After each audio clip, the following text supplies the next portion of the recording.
ቂም የሸፈነው እውነት። ደራሲ ሜሪ ፈለቀ።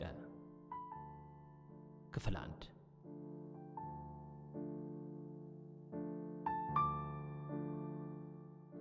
መለያየት እፈልጋለሁ፣ ፍታኝ በቃ አልኩት በመኪናው መስኮት አሻግሬ አይኖቹን እየሸሸው።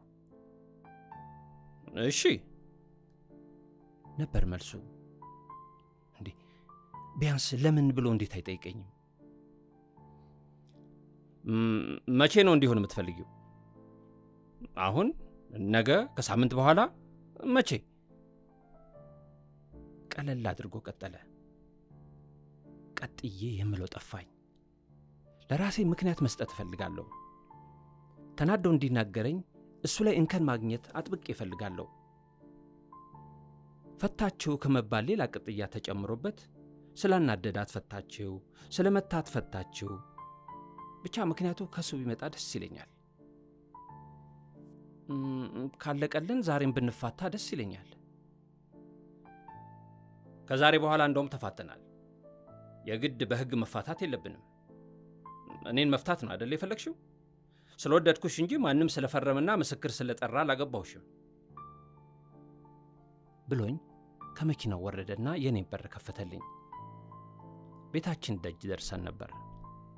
ተናደድኩ። የንብረት ክፍፍሉ አላስጨረሰኝም።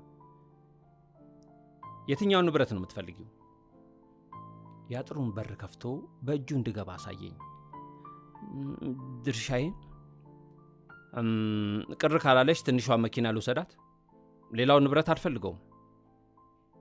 ከዛሬ በኋላ ባልሽ አይደለሁም። ምንም ንብረትም የለኝም ብሎኝ ትንሿ ያላት መኪና ውስጥ ገብቶ ተመልሶ ሄደ።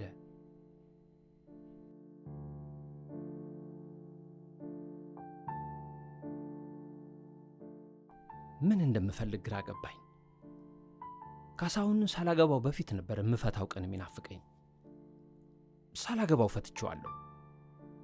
እሱ ያገባኝ የመሰለው ቀን እኔ አግብቼው ፈትቼዋለሁ። ታዲያ ለምን አገባሁት?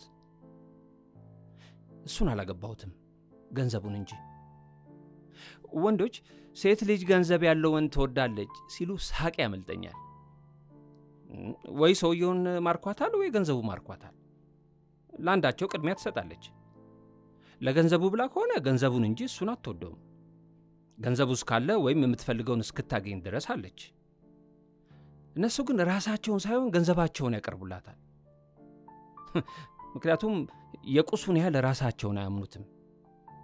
ስለዚህ ከቁሳቸው ይልቅ ራሳቸውን ተወዳጅ አድርገው ማቅረብ ሲሳናቸው ለገንዘቤ ብላ ነው የወደደችኝ ይላሉ እንጂ ገንዘቤን ነው የወደደችው አይሉም።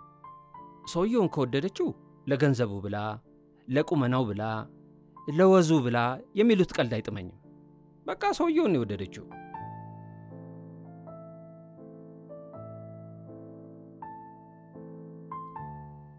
የዛን ቀን ምሽት አልመጣም። ጠበቅኩት። እውነቱን እንደሆነ ገባኝ። ካሳሁን ፈቶኛል። ሁለተኛው ቀን መሸ። አልመጣም፣ አልደወለም። 3ኛ ቀን ሆነ። 4ኛ ቀን መጣ። 10 ቀን ሞላው። አልመጣምም፣ አልደወለምም። የገባኝ ግን ቢመጣ ደስ እንደሚለኝ ነው። እሱን መፍታት ያስደስተኛል ብዬ ያሰብኩትን ያህል አልነበረም የደስታዬ መጠን። አልወደውም። ከሀብቱ እንጂ ከእርሱ ጉዳይ የለኝም። ለራሴ ብቻዬን አነበነብኩ። ስልኬን 1000 ጊዜ ልደውልለት አነሳው። 1000 ጊዜ ተውኩት። በ11ኛው ቀን ስልኬ ጠራ። እሱ ነበር። ለምን ደስ አለኝ? አብሬው መኖር የማልፈልገው ሰው ድምፁ መስማቴ እንዴት አስደሰተኝ። ደህና አደርሽ ሰብሊ፣ ላግኝሽ? እሺ፣ የት እንገናኝ? ስራ ቦታ 4 ሰዓት ላይ መጥቼ ወስድሻለሁ። ስራ የመግባት ፍላጎት አልነበረኝም። ቁምሳጥኑን ከፍቼ ሊያቆነጀኝ ይችላል ብዬ ያሰብኩትን ሁሉ ልብስ ሞከርኩ። ላማልለው ወይስ ከሱ በመለየቴ አለመከፋቴን ለማሳየት? ለራሴ የምሰጠው ምክንያት ባይኖረኝም በሱ ፊት ቆንጆ ሆኖ ለመታየት ፈለግኩኝ። 5 ዓመት በትዳር አብሬው ስኖር ይሄ ግድ ሰጥቶኝ አያውቅም ነበር።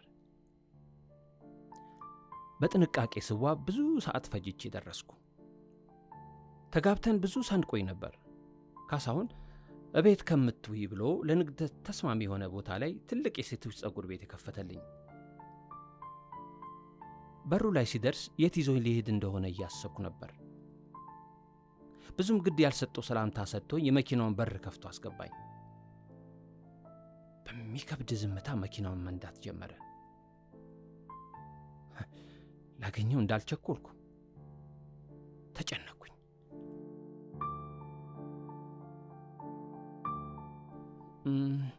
የት ነው የምንሄደው? አፌ ይሄን ይበል እንጂ የትም ብንሄድ ግድ አልነበረኝም። የምንጨርሰው ጉዳይ አለን። ባንክ ቤት ጋር ስንደርስ በሁለታችን ስም የነበረውን የባንክ አካውንት ሊያዛውርልኝ መሆኑን ነገረኝ። በተዘበራረቀ ስሜት ውስጥ ሆኜ የሚጠበቅብኝን ፈጸምኩ። እድሜውን ሙሉ የሰራውን ገንዘብ መሆኑን እያወቅኩ አንተስ ብዬ እንኳን አልጠየቅኩትም። ነገር ዓለሙ ዞረብኝ። ምንም ሳንነጋገር ጸጉር ቤቱ በር ጋር ደረስን። በር ሊከፍትልኝ ከመድረሱ ዘልዬ ከመኪናው ወረድኩ። በሌላ ትህትናው መቁሰል አልፈለግኩም።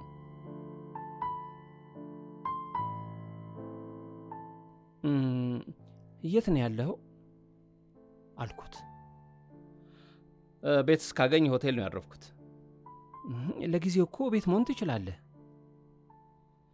በሚቀጥለው ሳምንት በአንዱ ቀን የቤት ባለቤትነቱን በስምሽ አዛውራለሁ። ሰሞኑ ሥራ ስለሚበዛብኝ የምችል አይመስለኝም ብሎኝ መኪና ውስጥ ገብቶ ሄደ። ራሴ የሚፈነዳ መሰለኝ። የማብድ መስሎ ተሰማኝ። ወደ ቤቴ ሄድኩ።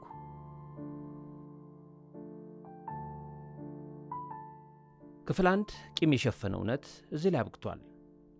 ክፍል 2 ይቀጥላል። ሪቮ ሼልፍን ስለምትከታተሉ እናመሰግናለን።